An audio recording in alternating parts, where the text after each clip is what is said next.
2. Aturan Pulau Langen. Saat perahu yang ditumpangi Abel, Dinda, Nina, Budi, Anton, dan Dini merapat ke dermaga Pulau Langen, suasana langsung terasa berbeda. Angin laut yang tadinya kencang, kini sudah mulai tenang. Semua kembali seperti semula. Angin sepoi-sepoi menenangkan justru membawa hawa dingin yang menusuk. Para warga yang sudah berkumpul di tepi dermaga berdiri diam dengan tatapan kosong. Tak ada senyum, apalagi sapaan ramah. Hanya beberapa orang tua yang sesekali mengangguk, seperti formalitas mata. Warga lain lebih memilih menunduk, seolah tak tertarik dengan kedatangan rombongan KKN ini. Abel menyenggol Dinda yang berdiri di sampingnya. "Dingin ya sambutannya," bisiknya pelan. "Iya, nggak kayak di desa-desa KKN yang lain. Harusnya kan ada acara penyambutan atau setidaknya senyum dikit. Ini kayak kita orang asing beneran," jawab Dinda dengan suara rendah. Dia masih trauma dengan kejadian di tengah laut tadi. "Siang, Pak. Saya mengantarkan anak-anak dari kampus Nusantara untuk KKN di tempat ini. Mohon bimbingannya," ujar Pak Surya, mengangguk hormat. "Terima kasih Pak Surya. Berhubung anak-anak sudah sampai di sini dengan selamat, lebih baik Pak Surya segera pulang. Sepertinya sebentar lagi akan ada angin laut. Pasti akan menghambat perjalanan jika berlama-lama di sini," ucap seorang pria dengan nada dingin. Pak Surya mengangguk. Sebelum akhirnya Pak Surya pergi, beliau masih sempat menghampiri rombongan KKN yang berdiri di belakangnya. "Kalau ada apa-apa, hubungi Bapak," bisik Pak Surya.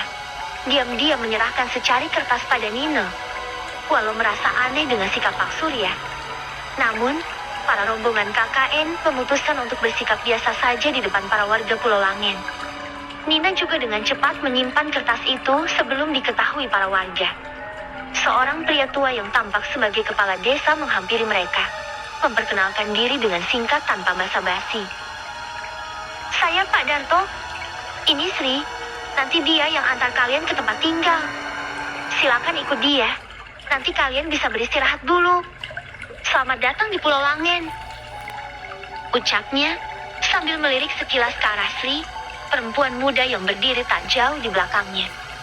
Sri, wanita berambut panjang, dengan wajah cantik, melangkah mendekat tanpa banyak bicara. "Ayo ikut, rumah kalian gak jauh dari sini," katanya sambil berbalik, memimpin jalan. Rombongan KKN mengikuti Sri dalam keheningan yang aneh. Jalan setapak yang mereka lalui dipenuhi semak liar, dan beberapa rumah yang mereka lewati tampak kumuh dan tua, seolah jarang dilawat. Warga yang mereka temui di sepanjang jalan hanya melirik sekilas, lalu cepat-cepat masuk ke dalam rumah tanpa sepatah kata. Suasana desa benar-benar terasa misterius dan menekan. "Kenapa mereka kayak nggak suka kita di sini ya?" Nina berbisik kepada Dini, yang hanya mengangkat bahu. Tak tahu juga harus menjawab apa. Sri yang berjalan di depan tiba-tiba berbicara, suaranya datar dan tanpa emosi. "Di Pulau Langen ada beberapa aturan yang harus kalian ikuti. Pertama, jangan pernah keluar malam setelah jam 9. Kedua, jangan mengambil apapun dari pulau ini, bahkan batu atau daun sekalipun. Ketiga, dilarang melakukan hal yang melanggar norma atau hubungan B dan tanpa status pernikahan. Dan yang terakhir, jangan pernah mendekati atau memasuki rumah besar di tengah desa. Itu larangan yang paling penting." Semua anggota KKN langsung menoleh ke arah Sri. "Kenapa nggak boleh? Memangnya ada apa di sana?" tanya Anton penasaran. Sri menghentikan langkahnya, tapi tidak menoleh. "Cukup patuhi saja. Kalian nggak perlu tahu alasannya," jawabnya singkat, melanjutkan langkah tanpa menunggu respons. Abel menatap yang lain dengan alis terangkat. "Misterius banget nih tempat. Semakin menarik.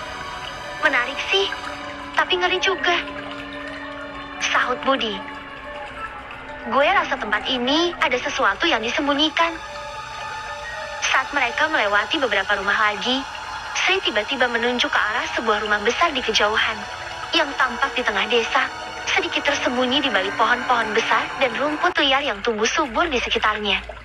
Rumah itu berbeda dari rumah-rumah lain di desa. Besar, dengan arsitektur kuno, dan tampak terbengkalai. Beberapa bagian atapnya terlihat lapuk, dan jendela-jendela besarnya tertutup oleh tirai yang sudah berwarna kecoklatan. Itu rumahnya, kata Sri tanpa ekspresi, menunjuk ke bangunan tersebut. Mereka semua memandang ke arah yang ditunjuk Sri, merasakan hawa dingin yang tiba-tiba menyelimuti. Rumah itu terlihat begitu menyeramkan, meskipun masih siang hari. Jadi ini rumah yang gak boleh kita dekati? Tanya Dinda, suaranya sedikit bergetar. Sri mengangguk perlahan. Jangan pernah mendekat, apalagi masuk ke dalam. Kalau kalian melanggar, kalian sendiri yang tanggung akibatnya. Emangnya kenapa sih? Sri, kasih tahu aja biar kita nggak penasaran. Kata Anton lagi, berusaha menggali informasi. Sri terdiam sesaat, sebelum akhirnya melanjutkan dengan nada rendah. Kalian cukup tahu itu larangan. Di sini, orang yang melanggar aturan nggak akan selamat. Sudah banyak yang jadi korban. Kalian nggak perlu ikut menambah daftar itu. Abel, yang biasanya selalu ceria, mendadak merasa tidak nyaman. Sri, kalau kita ikuti semua aturan, kita aman, kan? Sri tidak langsung menjawab. Kalau kalian patuh, nggak akan ada masalah. Jawabnya akhirnya, namun nadanya terdengar ambigu, seolah masih ada hal lain yang tidak ia katakan. Perjalanan berlanjut dalam diam. Rumah-rumah yang mereka lewati semakin sedikit, digantikan oleh pepohonan dan kebun-kebun kecil yang terlihat tak terawat. Akhirnya, Sri berhenti di depan sebuah rumah kayu sederhana, yang tampak jauh lebih baik dibanding rumah-rumah lain yang mereka lihat sebelumnya. Ini tempat kalian tinggal selama di sini? Tidak mewah, tapi cukup nyaman, katanya. Dini mendongak, menatap rumah itu dengan tatapan lega. Ya, setidaknya ini nggak sehoror rumah yang tadi. Sri membuka pintu rumah dan memberi isyarat agar mereka masuk. Di dalamnya, meskipun sederhana, terasa lebih hangat dan bersahabat dibanding suasana di luar. Ada beberapa kamar dengan kasur-kasur yang sudah disiapkan, serta ruang tengah yang cukup luas.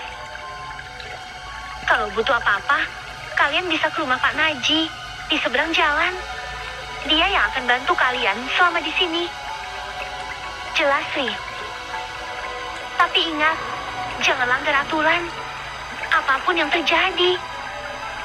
Setelah memastikan semuanya baik-baik saja, Sri berpamitan dan berjalan pergi tanpa melihat lagi ke belakang. Setelah Sri pergi, suasana di dalam rumah terasa lebih ringan, tapi tetap ada sisa-sisa ketegangan. Anton duduk di lantai sambil memijit pelipisnya. Gila, ini KKN paling aneh yang pernah gue bayangin. Ya, aneh tapi kita harus jalanin. Udah tanggung sampai sini, sahut Nina. Budi melihat keluar jendela. Matanya tertuju pada rumah besar yang tadi ditunjukkan oleh Sri. Gue penasaran sih, kenapa rumah itu dilarang banget?